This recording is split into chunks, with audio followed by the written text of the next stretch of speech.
Ya, semakin ramai diperbincangkan publik untuk mengetahui seperti apa kemudian langkah yang harus diambil oleh pihak MUI, kemudian juga apa yang harus dilakukan oleh pondok pesantren terkait. Kita akan mengajak Anda pemirsa untuk berbincang langsung dengan Wakil Ketua Umum MUI Pusat yang sudah tersambung bersama kami, Kiai Haji Marsudi Syuhud. Assalamualaikum warahmatullahi wabarakatuh, Pak Kiai. Waalaikumsalam warahmatullahi wabarakatuh. Baik, Waalaikumsalam warahmatullahi wabarakatuh. Pak Kiai tadi sudah melihat tayangan sebelumnya yang kami hadirkan berkaitan dengan polemik yang hadir dan viral di media sosial. Tanggapannya seperti apa, Pak Kiai? Bahwa kita beribadah, mendekatkan diri kepada Allah, itu semua ada aturannya, ada hukum-hukumnya. Nah, kalau hukum-hukumnya sudah terpenuhi, ada lagi yang di atas hukum. Yang di atas hukum adalah adab atau akhlak. Adab itu di atas hukum, karena kalau hukum adalah hitam putih. Hidup di dunia pun demikian. Di dunia ini belum urusan akhirat. Dulu di jalan protokol ada peraturan 3-in-1. Satu mobil harus 3 orang. Kalau kurang dari 3 orang, itu ditilang atau tidak boleh. Tujuannya agar tidak membuat macet. Nah, persoalannya ketika ada yang nyiasati hukum, yaitu pakai joki, padahal cuma sopir doang tadinya 1, joki 2 naik. Menjadi polisi pun tidak bisa menyetop mereka. Nah, mereka tetap jalan. Ketika yang demikian, maqasidus syariahnya, tujuan hukumnya, walaupun sah, itu tidak tercapai tujuan hukum. Begitu pula dalam beribadah, itu contoh yang di dunia agar kita mudah untuk bisa mengambil, mencerna, dan memahami. Ketika kita beribadah, sudah ada aturan bakunya, hukum-hukumnya. Bagaimana melaksanakan sholat, bagaimana melaksanakan sholat berjamaah. Bagaimana melakukan sholat berjamaah antara laki dan perempuan. Lah, di atas hukum sah atau tidak sah, ada adab. Maka Rasulullah menyampaikannya begini, khairu sufufir rijali awwaluha wa syarruha akhiruha wa khairu sufufin nisa'i akhiruha wa syarruha awwaluha. Sesungguhnya soft-softnya laki dan perempuan yang berjamaah untuk laki-laki di depan awaluha. Nah, untuk sejelek-jeleknya laki-laki mau sholat, ya tetap baik, tetap sah, tapi di belakang, artinya orang yang terlambat sholat, jadi di sholat jamaah, jadi di belakang. Wa khairu sufufin nisa, sebaik-baiknya softnya atau barisnya sholat perempuan di akhirnya.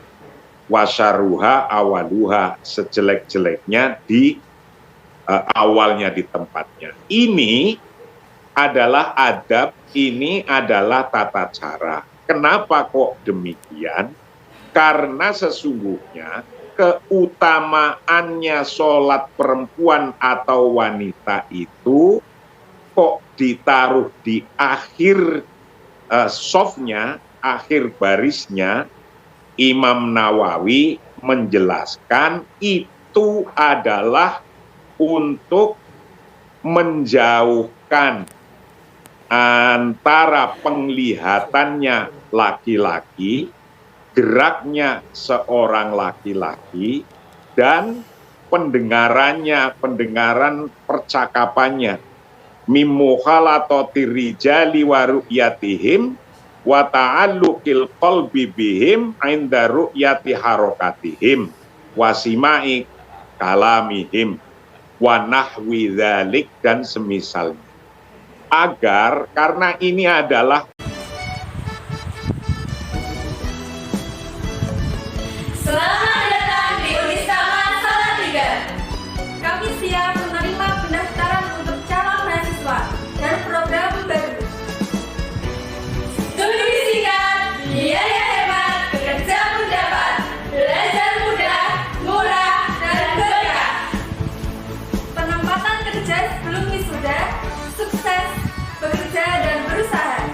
untuk ibadah, sholat, mendekatkan diri kepada Allah.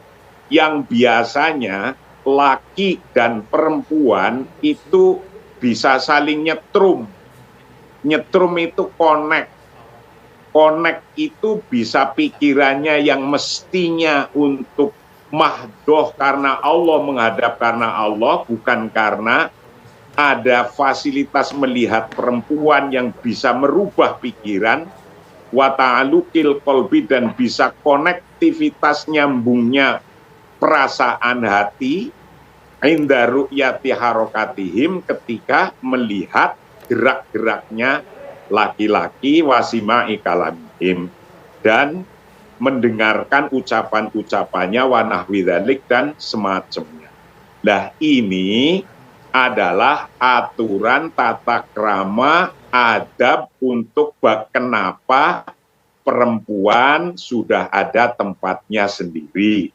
Lihat tuh di Mekah, Masjidil Haram, itu ada sekatnya. Lihat tuh di Masjid Nabawi, ada sekatnya sendiri.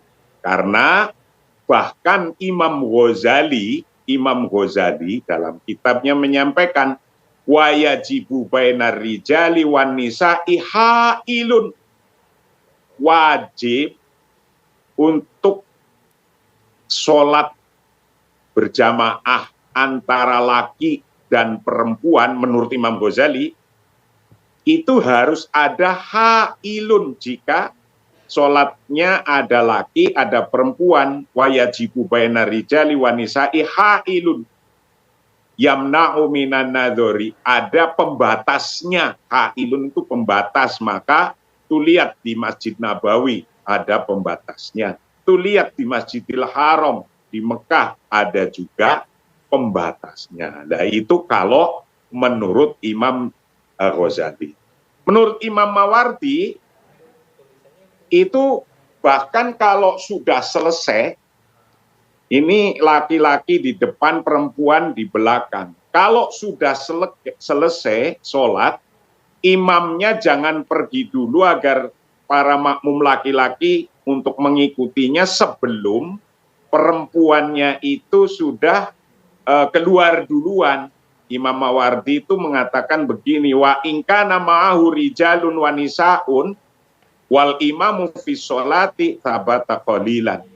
Jika ternyata di situ ada sholat, jamaah, laki dan perempuan, bagaimana biar tidak bercampur, ada fitnah antara laki dan perempuan, ketika sudah bubar pun, mereka mendahulukan perempuan dulu, baru laki-laki, agar tidak campur. Namun, secara hukum sah dan tidak sah, jumhurul fuqaha, Malikiyah, Syafi'iyah, Hanabilah, yaqulun, dari umumnya mayoritas para ahli fikih, jumhurul fuqaha, bahwa inna muhadatal mar'ati lirijali, campur bareng ada sholat laki-laki dan perempuan, itu urusan sah dan tidak sahnya,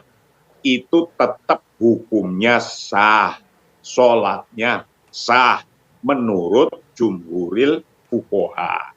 Walakinaha, tetapi walaupun sah, itu tukrohu, makruh. Makruh itu sesuatu yang tidak disenangi. Makruh itu bahasa sononya waktu saya ngaji di pesantren salaf namanya digetingi. Digetingi itu ya ora disenengi lah gitu kira-kira. Nah, ini semua tata cara dan adab yang berlaku dari dulu sampai sekarang.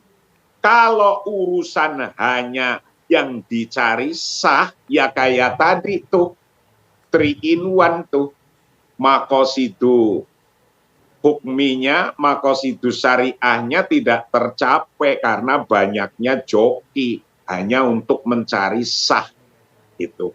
Maka diutamakan bagaimana kita hidup di dunia ya tetap pakai adab, hidup untuk mendekatkan ibadah mahdoh hanya pada Allah, itu juga kita membutuhkan adab, tidak cukup hanya sah dan tidak sah.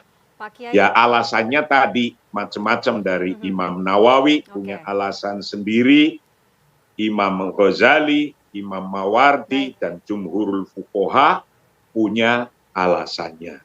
Itulah kira-kira yang kita semua, apalagi di sebuah lembaga pendidikan, untuk mohon dipelajari referensi-referensi kitab-kitab yang karena ini mengajarkan bagi pesantren itu bagaimana cara beribadah, bagaimana adabnya, tata caranya. Pak Kiai. Jadi tidak cukup hanya masalah sah dan tidak sah. Pak Kiai, tapi kan ini sudah viral ya, kemudian menjadi sorotan masyarakat, Pak. Apakah MUI Pusat ini sudah berkoordinasi atau sempat berkomunikasi dengan pihak Pondok Pesantren Al Zaitun untuk membicarakan mengenai masalah ini, Pak? Saya yakin setelah ini viral, beliau-beliau kan ini kan orang ahli-ahli ilmu, pasti akan menambah referensinya, menambah bacaannya, menambah kitab-kitabnya. Dan saya yakin siapa saja mau melakukan apa saja, baik itu perilaku di dunia atau perilaku untuk mendekatkan diri kepada Allah, perilaku akhirat, pasti akan mencari yang terbaik. Pasti akan mencari yang afdol, yang terbaik. Nah, yang terbaik itulah yang kita, apalagi di pesantren-pesantren salaf yang pesantren di bawah Nahdlatul Ulama itu ada 26.664-an, itu semua mengajarkan kitab-kitabnya sama. Maka nggak usah heran dari zaman dulu masjid juga ada satirnya biasanya, karena Imam Ghazali mengatakan wa yajibu bainar rijali wan nisa hailun, ada satirnya. Di Mekah juga begitu, di Madinah, di Masjid Nabawi juga begitu. Maka saya yakin ustadz-ustadz di sana nanti dengan adanya polemik, adanya masalah ini, pasti akan membaca banyak referensi. Dan untuk ibadah mahdoh kepada Allah dan juga tentunya untuk hidup di dunia akan mencari yang paling utama, yang paling baik sesuai dengan tata cara, tapi juga sesuai dengan adab. Pasti akan mendapatkan referensi. Tetapi apakah kemudian dengan adanya kejadian ini akan menimbulkan keresahan di tengah masyarakat kalau menurut Pak Kiai? Mudah-mudahan tidak, karena apa? Tuntunan semacam ini alhamdulillah mudah sekarang dicari. Tinggal ngeklik saja di NU Online itu sudah kejawab semua. Di NU Online atau bahkan di organisasi-organisasi keagamaan itu sudah ada tuntunannya semua. Jadi bagi masyarakat nggak usah terlalu, aku nggak bisa baca kitab, bagaimana saya ingin mendalami ini. Alhamdulillah sekarang sudah dimudahkan oleh teknologi. Saya aja ini termasuk ngambil referensi yang sudah ditulis oleh NU Online. Maka gampang, monggo. Tinggal belajar. Kalau belum bisa memahami utuh, datangi ke kiai-kiainya, ustadz-ustadznya, MUI setempat, NU setempat, Muhammadiyah setempat, Al-Irsyad, Al-Wasliyah, PUI, dan lain-lainnya, kiai-kiainya insya Allah rata-rata pada memahami semuanya. Baik, terima kasih Kiai Haji Marsudi Syuhud. Terima kasih atas waktunya di Apa Kabar Indonesia siang hari ini. Semoga yang kemudian menjadi sorotan publik ya, yang kemudian juga jadi polemik ini bisa segera mendapatkan pencerahan begitu ya di tengah masyarakat. Dan pemirsa, Apa Kabar Indonesia siang akan kembali usai jeda berikut ini. Tetaplah bersama kami.